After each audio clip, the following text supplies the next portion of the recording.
İnanılmaz bir bitirme enerjisi. Ve önümüzde ay tutulması var. Ay tutulmasını konuşacağız. 28 Ağustos Balık'ta ay tutulması ne demek? Kimler en çok etkiyi alacak? 2025'ten itibaren yaşadığınız konularla ilgili, olaylarla ilgili süreçleri de tamamlama aşamasına ya da bitiş aşamasına ya da Çok Uranüs etkili dedin ya mesela. Evet. Uranüs olduğunda hep depremler olur. Mesela büyük bir deprem bekliyor muyuz? Yani aslında kartlar yeniden Evet. dağıtıldı diyorsun. başınıza ne gelirse gelsin bu tutulma ve ileriki bir ay boyunca, yani Venüs terazi süreci boyunca da destekleniyor olacaksınız. Hani ilahi yardım sizden yana. Bu tutulma ile birlikte 2024'ten itibaren sizin hayatınızda böyle ilişkisel problemler varsa bunlar artık netleşiyor. Evet, bu tutulma sizin tutulmanız. Sevgili balıklar ve yükselen burcu balık olanlar, sevgili kovalar, para geliyor. Aynı zamanda Hem Türkiye'yi hem kolektifi neler bekliyor? başka bir gerçeklik mümkün dedim. Wow. Evet. Başka bir gerçeklik mümkün.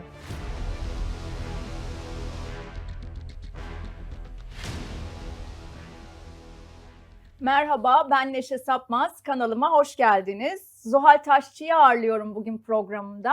Ve önümüzde ay tutulması var. Ay tutulmasını konuşacağız. 28 Ağustos Balık'ta ay tutulması ne demek? Kimler en çok etkiyi alacak? Kendisine soracağım. Zuhal'cığım çok yakında seninle güneş tutulması programı yapmıştık. Çok da yoğun bir ilgi olmuştu. Çok beğenildi. Her zaman öngörülerin çok kıymetli. Hoş geldin diyorum. Merhaba, hoş bulduk. Bütün izleyicilerinize merhaba diyorum. Seninle birlikte yine güzel bir yayın planladık. Bakalım güneş tutulmasında ne etkilerimiz var? Evet, kimler nasıl etkiler alacağız konuşacağız ama genel olarak şu çok merak ediliyor. Ay tutulması ne demek? Hı hı. Normal bir dolunaydan farkı ne?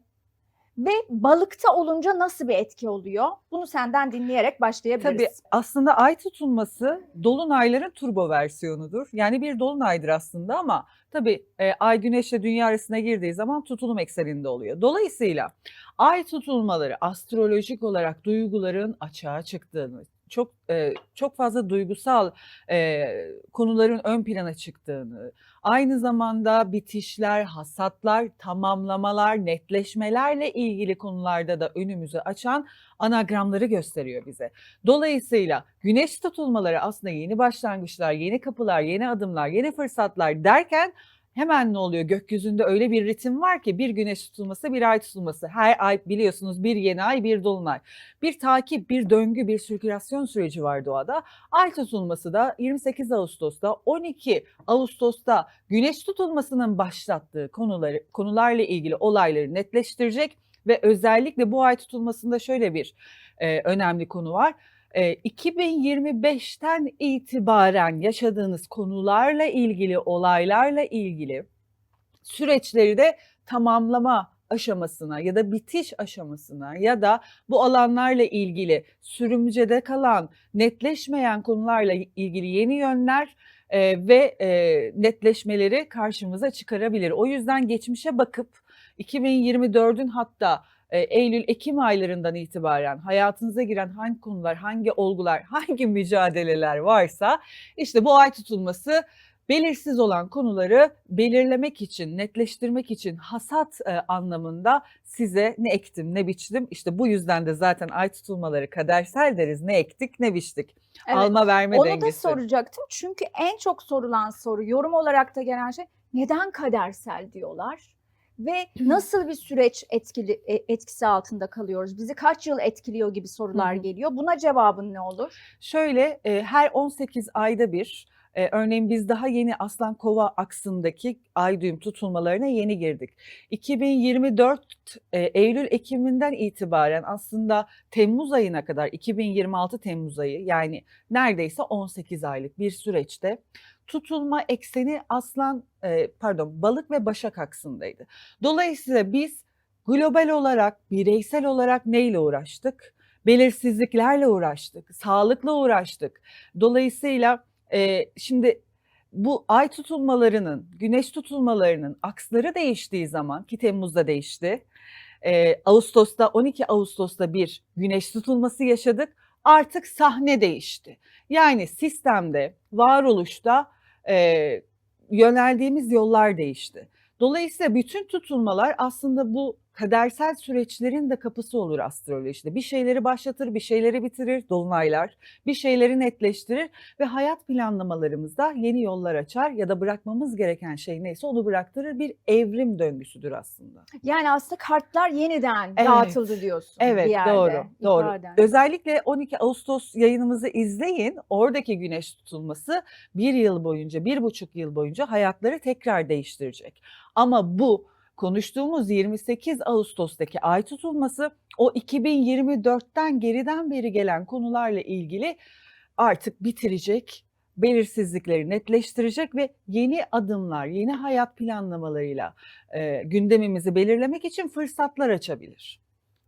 Peki şimdi sen bahsederken diyorum Başak'la Balık aksıydı bitti ya ama Evet. hala balık tutulması. Evet, 2027'de de mesela yine bir Başak tutulması. Bunlar son tutulmalar. Köprüden önce son çıkış. Bitirdin. Özellikle bu tutulma. Duygularınla yüzleş. Hani belirsizlikleri daha belirli bir alana getir. Özellikle tutulma esnasında Mars Yengeç burcuna geçiyor ve bize şunu anlatıyor. Güvende hissettiğin yerde fedakarlık yapabilir misin? Hayatını değiştirmek için neleri bırakabilirsin? Nelerden vazgeçebilirsin? Bağımlılıklarından kurtulabilir misin? Çünkü sistem Uranüs etkili de bir ay tutulması bu. Şunu anlatıyor. Yeni gerçekliklere başlayabilmek için esnemen lazım.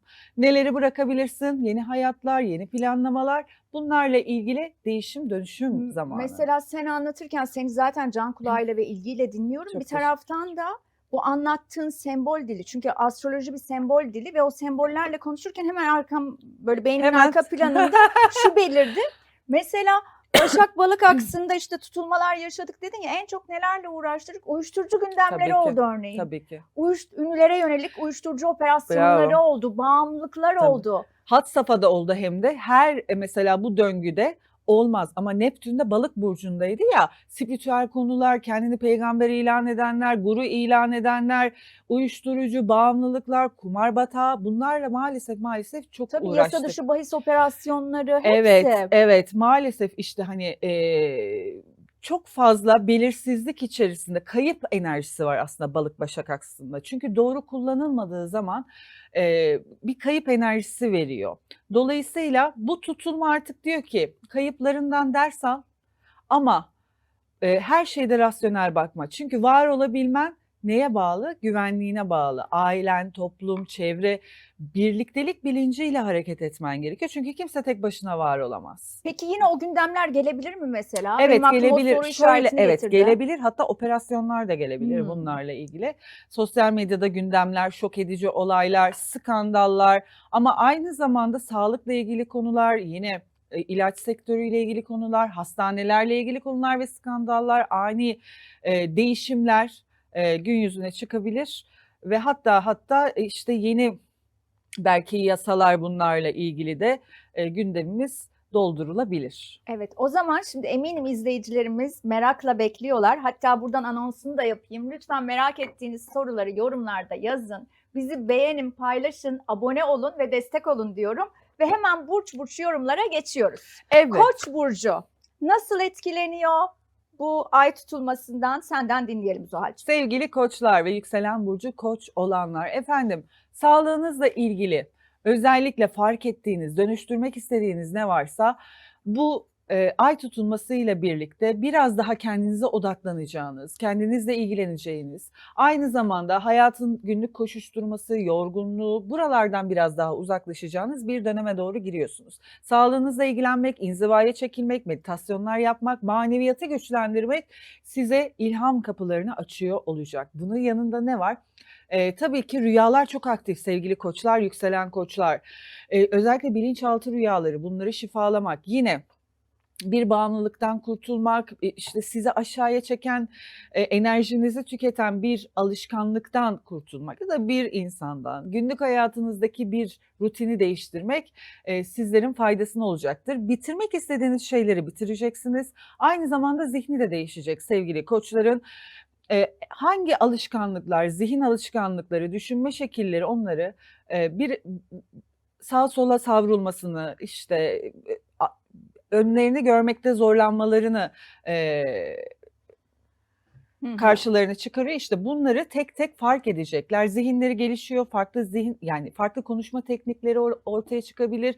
Yeni bir eğitim alabilirler. Ani hızlı geçecek seyahatler, yeni projeler, iş anlaşmaları gündemlerine gelebilir ama bunun için dediğim gibi onları aşağı çeken konuları da bitirmeleri gerekiyor. Peki olumlu mu daha çok etkisi? Öyle nasıl yorumlasın mesela izleyenler? Şimdi Şöyle, sen hı anlatırken hı. aslında detaylı anlatıyorsun ama olumlu bir etki mi alıyor, olumsuz mu? Aslında astrolojide iyi ya da kötü yoktur. Hı hı. Bunu nasıl farkındalıkla kullanabildiğim vardır. Yani olumsuz gelen ani hızlı mesela çok yoğun bir iş temposu olabilir. Birden hastalanır. Yatağa düşer, Allah korusun tabii. Ne olur? Kendini dinleme fırsatı geçer eline. Çünkü aslında sistem ona diyor ki tutulmada kendini dinle biraz. O yüzden hasta olmadan kendinizi kendi inziva alanınıza çekerseniz günlük mücadelede çok kendinizi yormaktan, o zihin ne anlatıyor size, bilinçaltınız ne anlatıyor, göremediğiniz şeyler olabilir mi? Daha geniş kavramsal hayata bakarsanız bu tutulma ile beraber çok şeyi fark edeceksiniz. Yani ayağınıza nelerin dolandığını, gizli düşmanlarınızı, hangi olguların, konuların uzun zamandır sizi görünmeyen duvarlarla çevrelediğini, hangi hapishanede olduğunuzu iyi fark ediyor olacaklar. Evet. Yani aslında hastalık da bir şifa Tabii mesela. ki. Sen anlatınca bu aklıma geldi. Hep öyle denir ya, Evet. hani şifayı kaptın derdi Evet, eskiler, evet, değil mi? evet. Bana Olumsuzluklara da kalırsa öyle bakmak. benim düşüncem hastalık şifa yani hasta olmak daha doğrusu şifaya giden yoldur. Çünkü herkes aynı anda hasta olmuyor. Bir sınıfın içerisinde herkes grip olmuyor bütün çocuklar. Bazı çocuklar sadece grip oluyor. Neden? O hastalığa yani enerjetik olarak bağlandıkları için, enerjetik olarak uygun oldukları için ya da bünyelerinin düştüğü için o hastalık daha hızlı onlarda varoluşa geçiyor. Hastalık geliyor, ne yapıyor? Tabii bu doktor tavsiyesi değil, benim haddime de değil anlatmak ama kendi Hı hı. sadece görüşümü anlatıyorum. Ne oluyor? Vücut savunma sistemi, bağışıklık sistemi çalışıyor. Her hastalıkla beraber bağışıklık sistemimiz de güçleniyor. Kesinlikle Zuhal'cığım ve boğalar ilgiyle bekliyor neler söyleyeceksin diye. Boğalar nasıl etki alıyor bu ay tutulmasından? Sevgili boğalar ve yükselen burcu boğa olanlar, efendim arkadaş çevreniz, sosyal çevreniz, bu olanlarla ilgili önemli gelişmeler var. Hayatınızda projelerle ilgili, gelecek planlamaları ile ilgili farkındalıklarınızın arttığı, haberlerin geldiği, bu da neden olmasın dediğiniz yeni yollarla ilgili ani yön değişimleri hayatınızda söz konusu olabilir. Yeni kazanç kapıları, fırsatları birden karşılarına çıkabilirler. Yani bir boğa burcu olarak teknolojiyi kullanıyorsanız, sosyal medyayı etkin kullanıyorsanız ve aynı zamanda sosyal ilişkilerdeki o business transferini etkili kullanıyorsanız işte geçmişte ektiğiniz tohumların 2024 özellikle 2024'ün sonu 2025 uğraştığınız işlerle ilgili şimdi biraz hasas alma zamanı. Yani sosyal çevreniz vasıtasıyla gruplar, arkadaşlıklar, buraya verdiğiniz emekler vasıtasıyla yeni projeler, yeni kazanç kapıları karşınıza çıkabilir. Sadece şu konuda uyarmak istiyorum sevgili boğaları. Lütfen ve lütfen arkadaş çevrelerinde gelişebilecek herhangi bir kıskançlıktan dolayı olabilir, ego savaşları olabilir. Ben sana bunu yaptım, sen bana bunu yapmadın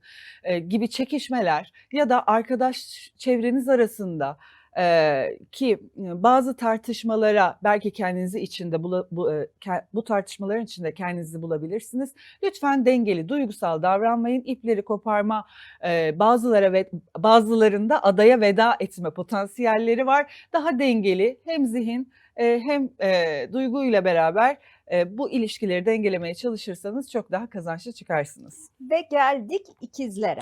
Sevgili ikizler ve yükselen burcu ikizler olanlar, efendim kariyerle ilgili ikizlerin kafası uzun zamandır karışıktı. Oraya mı gitsem, onu da mı yapsam? Çünkü Uranüs ikizlere girdi. Ne zaman girdi? İşte Haziran gibi girdi ve ikizler burcu bir oraya saldırdı, bir buraya, bunu da yapmalıyım, buna da geç kaldım, onu da başarabilirim. Yeni fırsatlar, yeni projeler derken kafa biraz karıştı Haziran'dan beri. Ve şimdi ne yapacaklar? Bu ay tutulmasıyla birlikte aslında netleşiyorlar. Yani ben kariyer hayatımı nereye götüreyim? İlişkimde işte evlilik mi yoksa biraz daha mı uzatayım ya da evlilik hayatımla ilgili, sosyal statümle ilgili anne baba olmak da buna dahil olmak üzere yeni kararlar, netleşmeler söz konusu olabilir. Yine ev, aile, yuva konuları da kariyerle birlikte ön planda olabilir. Yalnızca ani, hızlı kararlardan, fevri davranışlardan, özellikle yıkıcı buralardan biraz uzak durmak lazım. Çünkü ikizler şu anda böyle Uranüs'le beraber deli mayın gibi. Hmm.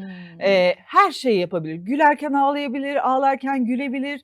Bugün istiyorum, yarın hayır istemiyorum diyebilir. Zaten esnek bir burç ve Uranüs oraya geldiği için de biraz daha özgürlüğüne düşkün, biraz daha kendi doğasına dönen bir yapı veriyor size. O sebeple özellikle ikili ilişkilerde ya da değişimlerde, kadersel dönemeçlerde, ev, aile, yuva, kariyer gibi konularda hızlı hareketler, hızlı davranışlar, kararlar vermemekte fayda var sevgili ikizler için. Şimdi Zuhal'cığım şunu soracağım burada yeri gelmişken. Benim solar return'ümde bu sene biliyorsun yakın Evet, zamanda daha doğum evet. günüm oldu. İkizler yükseliyor. Oo. Ve normalde de natalımda Kuzey Ay düğümü ikizler. Öyle bir yine etki alabiliyor muyum? böyle Evet, ikizle Kuzey Ay ilgili? düğümüne gidiyorsun. Ha, evet. Evet. Şimdi Uranüs'te ikizler olduğu için Hı hı. aslında ikizler çok fazla ön plana çıkarıyor seni. 11. ev aynı zamanda televizyon, sosyal medya, teknoloji, Hı hı. sen de Hı biliyorsun. hı. Dolayısıyla Kuzey Ay düğümüne seni Uranüs etkisiyle tabii çok hızlı bir şekilde. Yani mesela örneğin ABC adımları vardır. A'dan D'ye atar seni Uranüs. O sebeple böyle yükselmelere, uzun menzilli uçuşlara bu sene hayatında yer verebilirsin diyebiliriz. Hadi bakalım niyet ediyoruz ve de öyledir diyelim. Ve yengeçler dört gözle bekliyor yorumlarını. Evet. Yengeçleri bu ay tutulması nasıl etkileyecek? Sevgili yengeçler ve yükselen burcu yengeç olanlar. Efendim ay tutulmasıyla birlikte hayatınızda 2024 sonundan beri problem olan, yakın çevrenizde, iş çevrenizde problem olan, kardeşlerle ilgili sorunlar olabilir. Bunlar iş hayatınızla ilgili olabilir, yaptığınız işin işleyişiyle ilgili olabilir. Anlaşmalar, sözleşmeler ne varsa artık onlara daha üstten bakıyorsunuz, daha profesyonel bakıyorsunuz. Çünkü çok fazla tecrübesizliği geride bıraktınız. Ve diyorsunuz ki ben bunları toparlayacağım. Ben bir üst hayatımda bir üst alanda var olmaya çalışacağım. Yaptığınız işte profesyonelleşmek, level atlamak, eğitimle de olabilir bu ama aynı zamanda kendinizi geliştirdiğiniz herhangi bir alanda da olabilir. Bu alanlarla ilgili fırsatlar veriyor. Yine taşınma, uzak yolculuklar, seyahatler bu ay tutulmasıyla birlikte yakın zamanda netleşiyor. Aynı zamanda geçmişten gelen hukuki bir sürecin netleşmesi, tamamlanması, kapanması, gitmesi de söz konusu olabilir ya da bir eğitimin tamamlanması, yurt dışı, uzaklarla ilgili bir konuda tamamlanma, hasat alma gibi durumlarda söz konusu olabilir. Sevgili yengeçler, bu tutulma size iyi geliyor, su grubusunuz. Dolayısıyla yine fedakarlık yaptığınız yerlerde 2024'ten beri hakkınızı alıyor olacaksınız. Çünkü 9. ev Jüpiter'in ve adalet evi burada gerçekleşiyor. Ay tutulması sizin de ilahi adalet, ilahi hakkaniyette eğer alacağınız varsa bu tutulmayla beraber bu kapılar da size açılıyor olacaktır diyelim. Aa, çok güzelmiş gerçekten, ağzına sağlık. Ve geldik aslanlara. Evet. Aslanları nasıl etkiliyor? Sevgili aslanlar ve yükselen burcu aslan olanlar. Efendim aslanların ana konusu finansal konu. Daha verimli hale geliyorlar. Finansal işlerle ilgili alacak verecek, borç işleri, ortaklı işler, ortaklı paylaşımlar bu alanlarla ilgili netleşmeler söz konusu. Artık kiminle yürüyeceğini, kimde güvende hissettiğini biliyor aslanlar.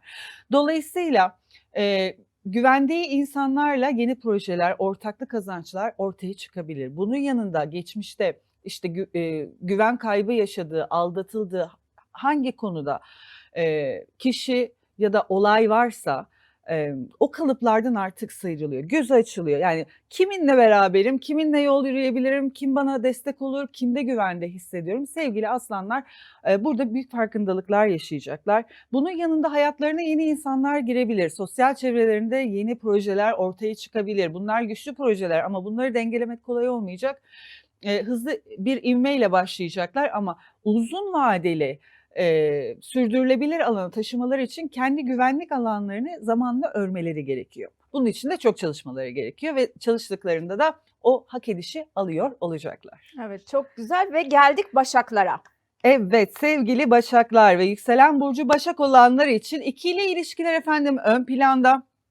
Bu tutulma ile birlikte 2024'ten itibaren sizin hayatınızda böyle ilişkisel problemler varsa bunlar artık netleşiyor. Halı altına süpürülen ne varsa karşı taraf ortaya çıkarıyor. Şimdi bir kere duygusal iniş çıkışlara hazır olmaları gerekiyor. Karşı taraftan gelecek özellikle. Başaklar o kadar duygusal değillerdi. Yani kendilerini tutarlar, daha rasyonellerdir ama karşı tarafın aslında duygularını karşı tarafın içine attıklarıyla yüzleşebilirler. Aynı zamanda karşı taraftan beklentilerini çok daha net ortaya koyacakları bir dönem. Dolayısıyla ikili ilişkilerde kendilerini dengeye getirmek adına ya da şimdi ani ve fevri çatışmalar bu ay tutulmasıyla birlikte kopuşlar verir ama yine bir araya gelirler çünkü Uranüs'le gelen Uranüs'le gider, tam tepelerinde bir Uranüs var. Ne yapmaları lazım? Ani fevri çıkışlardan uzak durmaları, kalp kırmadan uzak durmaları gerekiyor. Çünkü bu iş hayatlarına da yansıyacak. Evde evliyseniz ve evde huzurunuz kaçarsa iş hayatında da bereket kaçacak. O sebeple ikili ilişkilerde maksimum dengeye özen göstermeleri lazım. Bunun yanında da iş ve kariyer hayatlarında önemli ikilemler, yol ayrımları ya da yeni başlangıçlar ortaya çıkabilir. Evet ve geldik terazi burçları. Evet. Bu ay tutulmasından nasıl etkiler alacaklar? Sevgili teraziler ve yükselen burcu terazi olanlar, efendim rahatlamak istiyorsunuz, yeter artık diyorsunuz. Yani günlük hayatınızdaki koşturma, yoğunluk sizi biraz daha böyle kendinizle ilgilenmeye doğru götürecek. Hayatınızda fark etmediğiniz ya da hayatınızda odaklanamadığınız hangi konu varsa bunları önce zihninizi düzene sokup daha sonra hayatınızı düzene sokma konusunda farkındalıklar yaratıyor olacak. Şimdi sevgili teraziler, hayatınızda sağlığınızla ilgili fark ettiğiniz konularda mutlaka ve mutlaka bir doktora, bir profesöre ya da uzman birine danışmanız lazım. Çünkü sağlık konusunda terazileri biraz fazla uyarıyor. Özellikle solunum yolları, enfekte, salgın hastalıklar gibi konularda biraz daha hassas olduğunuz görünüyor haritalarda. Tabii herkes için geçerli değil ama potansiyel terazi ve yükselen teraziler bu etkileri alabilir. Bağışıklık sistemi biraz düşebilir. Duygusal olduğunuz, günlük hayatta duygusal kararlar, duygusal aksiyonlar alabileceğiniz bir süreci yönetmek durumundasınız. Ne yapmanız lazım? Akışta kalmalı sevgili teraziler. Hayat bir şeyler getiriyor günlük hayatında. İş hayatında, çalışma ortamında bereketiniz var ama lütfen bunları zorlamadan, hayat sizi nereye götürüyorsa o alanlarla ilgili akışta kalarak bu bereketi çoğaltabilirler. Yine bunun yanında ani hızlı seyahatler, uzak akrabalar ya da uzaklardan gelecek konular, hukuksal alanlarla ilgili önemli durumlar, netleşmeler de terazilerin hayatında gündem olabilir. Son bir şey söyleyeceğim. Venüs terazide, başınıza ne gelirse gelsin bu tutulma ve ileriki bir ay boyunca, yani Venüs terazi süreci boyunca da destekleniyor olacaksınız. Hani ilahi yardım sizden yana diyebiliriz. Evet, çok güzel gerçekten. O olumlu bir etki olmuş. Evet. Ve geldik akrep burçlarına. Evet, sevgili akrepler ve yükselen burcu akrep olanlar bir su grubu olduğu için çok fazla etki alıyor zaten. Sen de aynı şekilde. Evet. Duygusal olacağız. Sevdiğimiz insanlara, çocuklara, sevgilimize, eşimize, dostumuza, kankamıza, yakın yani hayatımızda sevdiğimiz insanlara karşı duygusal alanlarımız çok daha genişleyecek. Bunun yanında bu insanlardan gelecek bereket var. Aynı zamanda duygusal doyum var. Eğer ilişkiniz yoksa hayatınızda duygunuzu destekleyecek ki akrepler buna çok ihtiyaç duyar. Çünkü erkeği de kadını da aslında ister ki karşısındaki insan onun neye ihtiyacı olduğunu o söylemeden bilsin. Bu sebeple ihtiyaçlarınızı, duygularınızı manevi anlamda sizi bütünleyecek kişiler karşınıza çıkabilir. Duygusal, romantik bir ilişkiye de hazır olabilirsiniz bu anlamda sevgili akrep, yükselen akrepler. İlişkinizde sorun varsa bunları yeni yöntemlerle, yeni bakış açılarıyla düzenlemek, yeni yollarla düzenlemek için fırsat veriyor. Ama yok, çatışırlarsa kopuşlar var maalesef. Finansal konulara dikkat etmek lazım. Alma verme dengesine dikkat etmek lazım. Oralarda biraz sıkıntı çıkabilir. Özellikle ikili ilişkilerde. Ve bunun yanında da hayatınızda sevgili akrepler İstediğiniz şeyler için mücadele edin. Çünkü Mars 9. evinizden geçiyor. Ulaşmak istediğiniz hedefleriniz için mücadele edin, emek verin. Bunun karşılığını bu ay tutulmasıyla beraber alıyor olacaksınız. Evet. Şimdi geldik yaylara. Evet. Yayları nasıl bir etki bekliyor bu ay tutulmasında? Sevgili yaylar ve yükselen burcu yay olanlar, efendim ev, aile, yuva konuları ön planda, ebeveynlerle ilgili konular Yükselenim ön yay. planda. Ev değiştirme, ev dekore etme, evle ilgili bir konunun netleşmesi, uzun zamandır süren bir konu da olabilir. Bu 2024'ten beri süren bir konu olabilir. Bununla ilgili bir konunun netleşmesi, ailede özellikle annenin, kadınların daha ön plana çıkacağı, bunlarla ilgili sorumluluklar, düzenlemeler, geçmişten gelen bir problem varsa çözülmeye, değişime, gitmeye doğru potansiyeller gün yüzüne çıkabilir efendim. Kimlerden destek alacaklar?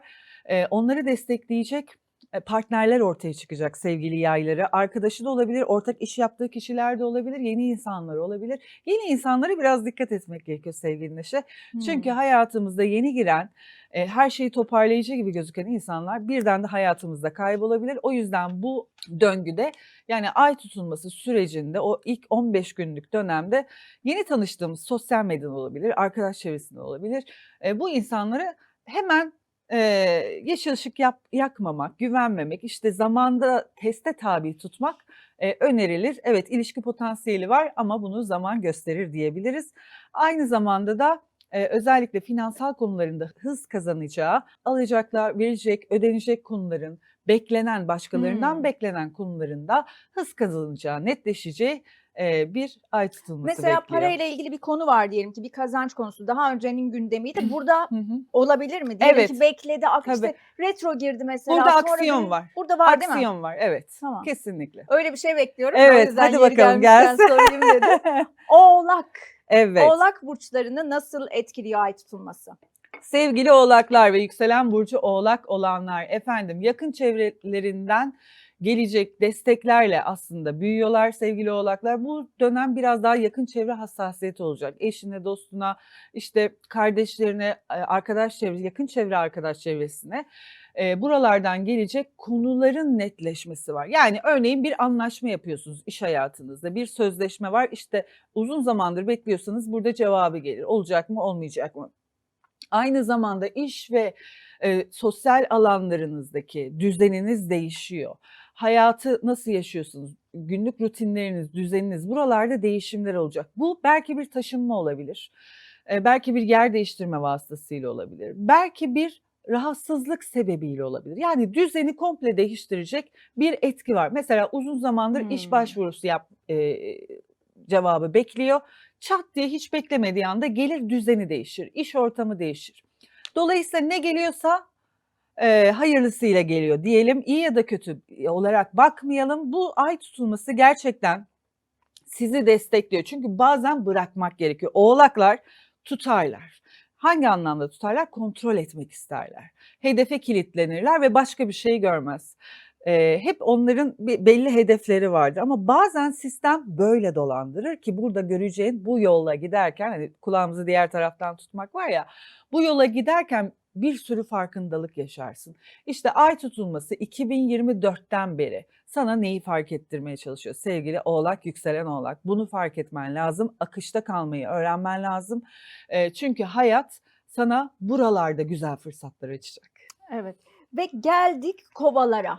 Evet sevgili kovalar ve yükselen burcu kova olanlar. Efendim ay tutulmasıyla beraber kovalarda para konuları netleşiyor, aktive oluyor. Alacak, verecek işler tamamlan, bir projenin parasının yatması, bir maaş ödemesi ya da yeni bir işe girme, belki işten gelecek kazançların artması gibi konular ön planda. Aynı zamanda yatırımlarının da değişeceği, değerlenme konusunda yeni fırsatlara açık olacağı bir dönemde sevgili kovalar. Aşk hayatı biraz çılgın. Ne demek aşk hayatı çılgın? Bu dolunayla beraber, daha doğrusu ay tutulmasıyla beraber ani hızla aşık olabilirler. Birçok insan tarafından ilgisi çekilebilir. İşte ani karşılaşmalar, güzel sohbetler, çekildiği insanlar olabilir ama bu ay tutulması dediğim gibi Uranüs'le olduğu için Uranüs efektiyle beraber çok kalıcı olmasını beklemeyiz. Daha çok zaman vermeyi isteriz. Bunun yanında sağlıklarıyla ilgili herhangi bir yatırım yapmak ya da sağlıklarıyla ilgili bir harcama yapmaları gerekiyorsa mutlaka bunu yapın. Çünkü bu sizin ileride yararınıza olacak demektir bu. Sağlığınızla ilgili herhangi bir problemin çözülmesi de ileride şifalanma efektlerini verebilir hayatınızda. Dolayısıyla sevgili kovalar, para geliyor. Aynı zamanda para geliyor, nereye yatırılır, finansal düzenlemeler, paramı nasıl kazanırım, nasıl arttırırım, nereye yatırım yapmalıyım? Bu konuların da ön planda olduğu ve netleştiği, tamamlandığı bir sürece doğru giriyorsunuz. Ve geldik o zaman balıklara. Evet, bu tutulma sizin tutulmanız. Sevgili balıklar ve yükselen burcu balık olanlar. Duygusal bir süreç sizi bekliyor. Özellikle ikili ilişkilerde daha alıngan, daha duygusal, daha duygularla karar veren bir mizaçta olabilirsiniz. Duygularınız ön plana çıkabilir. Duygusal hassasiyetleriniz ön plana çıkabilir. Karşı taraf Başak olduğu için biraz daha sizi realiteye davet edebilir. Şimdi ikili ilişkilerde bu dengeyi kurmak çok önemli. Lütfen duygularınızla hareket etmeyin. Evet, sevdiğiniz insana her şeyi yapabilirsiniz ama karşı taraf belki her şeyi değil, gerekeni yapmanızı istiyor. Bu sebeple aşk hayatınızda ve ikili ilişkilerde yaşadığınız problemlerde zihin ve kalp dengesi, duygu dengesi çok önem arz edecek. İlişkilerde önemli kararlar alma konusunda yol ayrımlarına girebilirsiniz. Bekarsanız eğer hayatınızda önemli, sizin hayatınızı derleyecek, toplayacak önemli kişiler karşınıza çıkabilir. Bu kişiler geçmişten olabilir, geçmişten tanıdığınız insanlar ya da geçmiş partnerler olabilir. Ne yaparsanız yapın, zihin ve duygu dengesi çok önemli. 4. evinizde Uranüs var. Hadi kalk gidelim diyor bir tarafınız, diğer tarafınız oturduğu yerde diyor. Çünkü bırakamıyorsunuz. Bu ay tutulmasıyla birlikte bağımlılıklardan kurtulmak için gerçek ve hayal arasındaki farkı anlayabilmek, fark edebilmek, farkındalık geliştirmek için çok güzel. Taşınma, ev değiştirme, gayrimenkul alım satımı, aileyle ilgili bir konunun çözümlenmesi, ilişkilerle ilgili dengelenmeler ve şifalanmalar anlamında da eğer istikrar gösterirseniz, emek verirseniz sizin hayrınıza çıkacak sonuçlar mümkün efendim. Çok güzel. Bütün burçları da dinledik. Bir iki tane sorum kaldı. Tabii. Onları söyleyeceğim. Aslında değindin ama şimdi tutulmanın haritasına baktığımızda hani teknik olarak açılarına, yaptığı Hı hı. açılara, aldığı etkilere falan hem Türkiye'yi hem kolektifi neler bekliyor? Örneğin şu Hı hı. dikkatimi çekti Zuhal'cığım, o yüzden soruyorum. Tabii Çok ki. Uranüs etkili dedin ya mesela. Evet. Uranüs olduğunda hep depremler olur. Mesela büyük bir deprem bekliyor muyuz bu enerjide? Şöyle, bu tutulma aslında denizleri anlatıyor. Salgın hastalıkları, hastaneleri, kapalı ortamları, sırları, gün yüzüne çıkmamış olayları Uranüs olduğu için skandalları, ani şok edici haberleri, bazen manipülasyonları çünkü balıkta da manipüle edici bir etki verir. Dolayısıyla böyle gündemler ortaya çıkabilir. Deprem denizlerden gelecek depremler olabilir. Seller, su taşkınları olabilir ya da su ile ilgili konular gündeme gelebilir. Şimdi ağustostaki tutulma da askeri olayları anlatıyordu. Bu tutulma da biraz deniz sınırları, denizlerle ilgili askeri, okyanuslarla ilgili askeri operasyonları da anlatabilir diyebiliriz. Ama öyle çok şimdi büyük etkileri olan Allah korusun bu potansiyeller dahilinde ama ben öngörmüyorum ama elbette sarsıntılar anlamında orta şiddetli maksimumda potansiyeller mevcut olabilir. Yani tamamen analizler doğrultusunda aslında bu potansiyel bazında bunları anlatıyoruz. Peki bu ay tutulmasını tek bir cümleyle anlatmanı istesem neler söylersin? Senden acayip cümleler çıkıyor. Çok teşekkür ederim. Tek bir cümleyle balık ay tutulması ne dersin? Ne derim? Başka bir gerçeklik mümkün derim. Wow. Evet. Başka bir gerçeklik mümkün. Evet. Bir de yayının başında şey dedin mesela inanılmaz bir bitirme enerjisi dedin. Evet. Hani o bitirme enerjisiyle insanlar ritüel gibi bir şeyler yapsın mı? Çünkü Tabii sen bağ bu tip kesme tavsiyelerin yapabilir oluyor. mesela. En yani hiçbir şeye ihtiyacı yok. tamamen bir meditatif bir halde niyetleriyle beraber kendi içine dönerek bağ kesme çalışmaları yapabilirler. Yani bunu nasıl yapıyoruz? Ufak anlatayım Anlat istersen. lütfen. Yani bir 5-10 dakika sakin oluyoruz, nefesimizi ayarlıyoruz. Bu konuda sen bize belki tavsiyeler verirsin ama daha sonra kimden ayrılmak istiyorsak, kiminle enerjimizi kesmek istiyorsak, aynı zamanda hangi konuyla ilgili? Sadece insan olmak zorunda değil, bir konu da olur. Evet. Uzun zamandır içinde debelendiğimiz bir şeyden de çıkmak, uzaklaşmak istiyoruz da Bir olabilir. işten ayrılamıyor, bitirsin bu enerjiyle. Evet. Bir arkadaşlığı bitirsin, Evet. bir ilişkiyi Evet. bitirsin. Şöyle düşüneceğiz, bedenimizden o alana, konuya, kişiye doğru uzanan bir ip var, bir kordon var. Gümüş bir kordon olabilir mesela. Onu kesiyoruz. Altın bir makasla. Evet, bravo. Altın bir makasla kesiyoruz ve mühürlüyoruz ki bir daha uzamasın. Bunu bir kere yapmak yetmiyor çoğu zaman Neşeciğim, sen de biliyorsun. Birkaç kere yaptıkça, çünkü zihin 21 kere yaptığın şeyi aslında aklında tutabiliyor. 21 kere tekrar etmen lazım. 7 ve 21 o yüzden çok önemli bu çalışmalarda Hı hı. ki o beyin Kesinlikle. nöronları o bağlantıları kurabilsin ki bilimsel olarak da zaten şu kanıtlanmış. Hani piyano çalabilmen için, yani beyninde o aktiviteyi görebilmeleri için önünde piyano olması gerekmiyor. Böyle çalışmalar var. Hı hı. Piyano çalıyormuş gibi yapsan da beynin zannediyor ki sen piyano çalıyorsun. Oraya odaklanıp o motivasyonla devam ettiğinde araştırmalar göstermiş ki piyano çalan bir insanla hayalinde piyano çalan insanın arasındaki beyin aktiviteleri aynı. Yani imajine etmek gerçekmiş Evet. gibi algılanmasına sebep oluyor. Aynı Evet. gerçekmiş gibi. Evet, beynimiz böyle çalışıyor yani. Evet, çok güzel. Çok teşekkür ederiz. Sohbetine Ben doyum teşekkür olmaz. ederim. Yine bekleriz. Her zaman. Ve izleyicilerimize duyuralım. Zuhal Taşçı'dan ne öğrenmek istersiniz, ne dinlemek isterseniz yorumlara yazın lütfen. İlerleyen programlarda bu yorumları dikkate alarak içerikler oluşturmak adına söylüyoruz. Ayağına sağlık, iyi ki varsın. Çok teşekkür ediyorum. Sen de iyi ki varsın. Beni davet ettiğin için çok teşekkür ederim. Çok narin, çok zarifsin. Tekrar doğum günün kutlu olsun Çok bir tanem. teşekkür ederim. İyi ki geldin, iyi ki varsın. Çok seviyorum ben de seni. Yeniden bekleriz. Görüşmek üzere. İyi ki doğdum. Evet, asıl geçen gün kutladık ama bugün de 2 yayın arasında minik bir kutlama yapacağız. Zuhal'cığım buradaydı, konuğumdu zaten. Geldi, canlı yayın yaptı. Şimdi de ay tutulmasıyla ilgili bir yayın yapacağız. Evet. İyi ki geldin. İyi ki doğdun bir tanem. İyi ki varsın. İyi ki neşemiz var. İyi ki doğmuş. Hoş geldin. Evet, Your Media ekibiyle kutlayacağız. Aleyna'cığım da geldi. Onu da böyle hoş geldin. Minik bir pasta geçeceğiz. Hoş geldin. Doğdun neşe.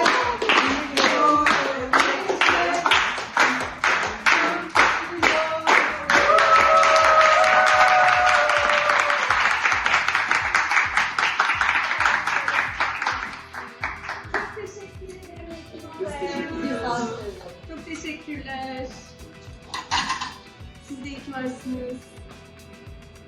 Pastamız da ama şahane değil mi? Çok.